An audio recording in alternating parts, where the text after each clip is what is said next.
it seemed like he was in a little bit of those drills. What's the latest with him? He might not be done this year. Done unavailable.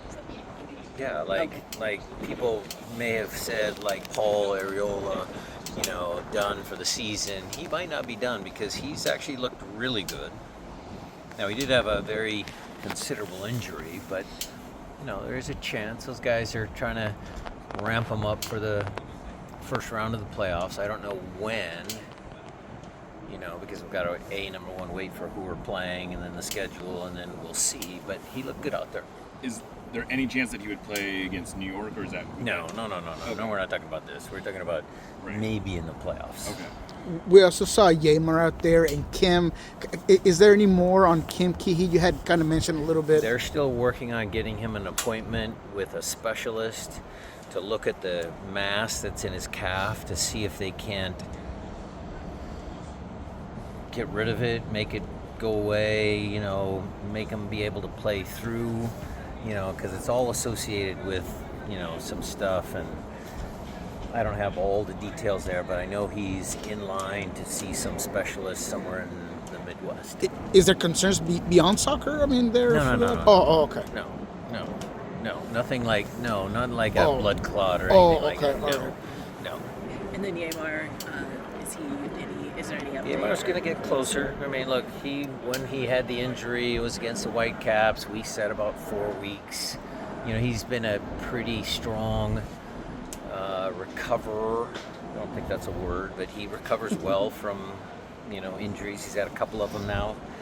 So that's the reason for a little bit of caution, because he's had a couple, but look, it's getting to that point in the year that you're gonna take some risks.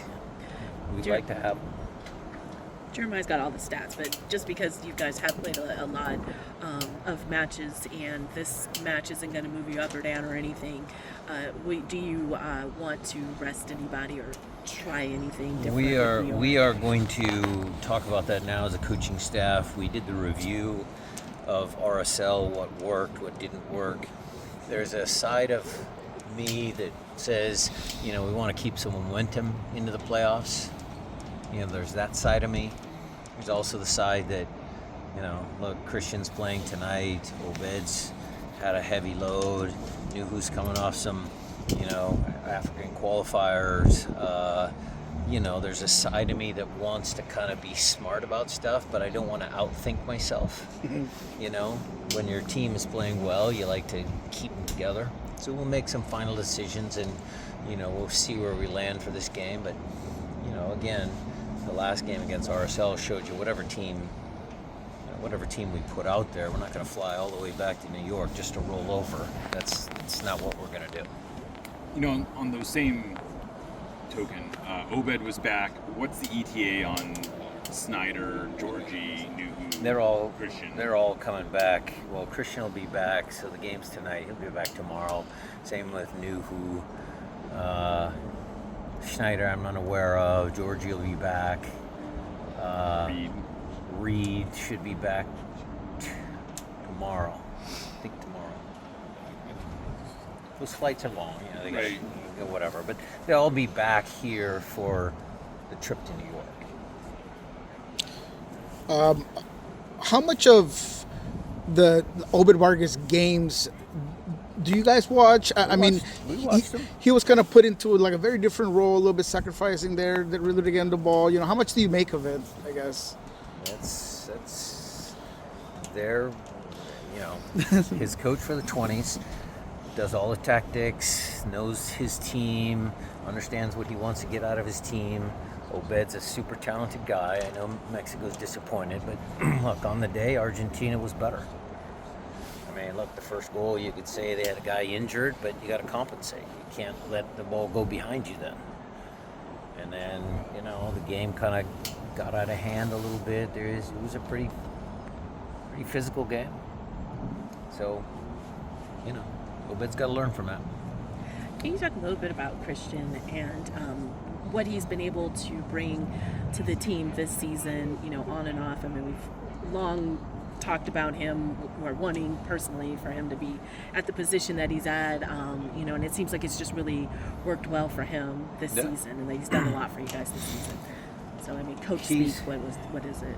Well, he does a little bit of everything. Athletically, he's tremendous. Technically, his long striking is just as good as any sixes in this league. Some of his clean touches, the goal we gave up against Miami, he can do a little bit better there. His tactical awareness of how we want to play is excellent. He does a lot of great things, Jada. He's been great. It's kind of, refreshing to see, because I was one of the guys that always said, Christian was really good out here. And he was. Yeah. He helped us win a bunch of championships. Sure. But I think as time kind of moved on and his career's coming now full circle, coming back to the middle of the field, I think it suits him. Is this one of the seasons, because you came in, we didn't know for sure how Jesus was going to play, and Christian in that position, wasn't a guaranteed. Obed's developed, and you've had all these injuries. Has this been the most challenging and successful for you as a coach? There's not really somebody that outsiders could be oh, he's only successful because Nico's here or Raul's here. Seems like you've really done a good job coaching. Well, thank you for that compliment. I didn't want to do a homer. I didn't want to do a homer type of thing. You guys don't compliment me, but she does. Jada, that was a great question. Thank you. I don't really want to be homer with it, but no, really. I'm very... Look, finally. There's different... Jada, thank you for the question. On a serious note, look, each team is different. The team I took over in 2016... my first go around as the head guy, that was challenging because there was a lot of really super talented, experienced players there, and that was managing, expectations and trying to get the tactics right. But we had a really good team, and Ozzy was motivated, and we had just and it turned out well. 2017, there were different challenges. How did we improve? Did we improve? 18 was, Raul's midway through the year. We ended that season, 18 games unbeaten, or 16 games. We lost 2 out of 18, something like that. 19 was good. Look, I'm proud of the job that all of us have done.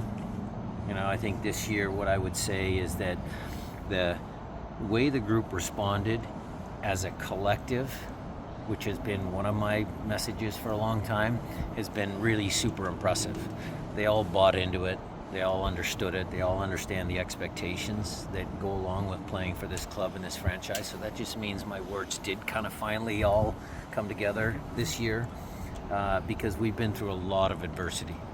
If you look at Paul going out early in the season, you talked about it, incorporating a talented guy like Jesus wasn't easy. Some of those games were a struggle, and I couldn't find the right spot for him. Now he's kind of fit in, getting Pedro back on the horse, getting him fit, healthy. It was credit to the sports science guys and everybody.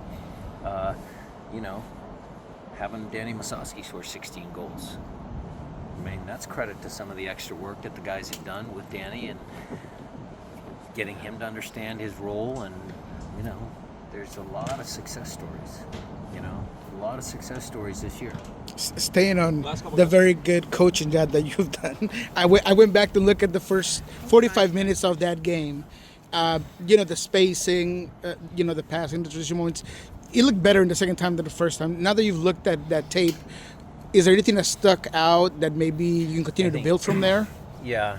So when we switched to the back line of 5, early on in the year, it was kind of mixed bag. We started off really well, and I think the spacing was good. Alex inside was helping Jackson, and Jonathan Bell on his side, and Paul. I thought Pedro and Jesus were influential in those soft areas. But then what happened was JP started to run out a little bit of gas, and Pedro was a little bit winded in that first part of the second half. Mm-hmm. And we just kind of got a little loose, gave some balls away, had to defend. The natural swing of emotion because we didn't score the second or third goal. Kind of was wearing on guys. I could feel there was some weight on the shoulders at halftime. We tried to get them out of it, say, hey, no, that was a great half. But you know, we were good. I thought we were really good, and it gives us cause to think about how we move forward in the playoffs. You know, last one, guys. We talked to Jesus about he's played in 44 games. You guys will play at least 47 this year, which I think is the most since you've taken over. How does that sort of change the dynamic of training when you know you have all these games, and even in a perfect world where you didn't have all these injuries, you were still going to have to, you know, move guys around and try different things? Look, we've had some really good sports science guys here, starting with Dave Tenney and a bunch of guys, Damien, the other Adam, Sean, everybody. But Adam Centofanti is, in my eyes, the best. I think he does a great job with his on the grass, how he gets them, you know, to be in a good mood and, you know, start the training on a positive. His demeanor is excellent. And then he's also very smart. We talk about it as a collective. You know, there again, I have a lot of experience, so kind of help guide everybody and make sure that we don't overcook guys, because that's what you're fearful of, you know, injuries. And, you know, I think we as a staff have done a great job. Thanks, guys.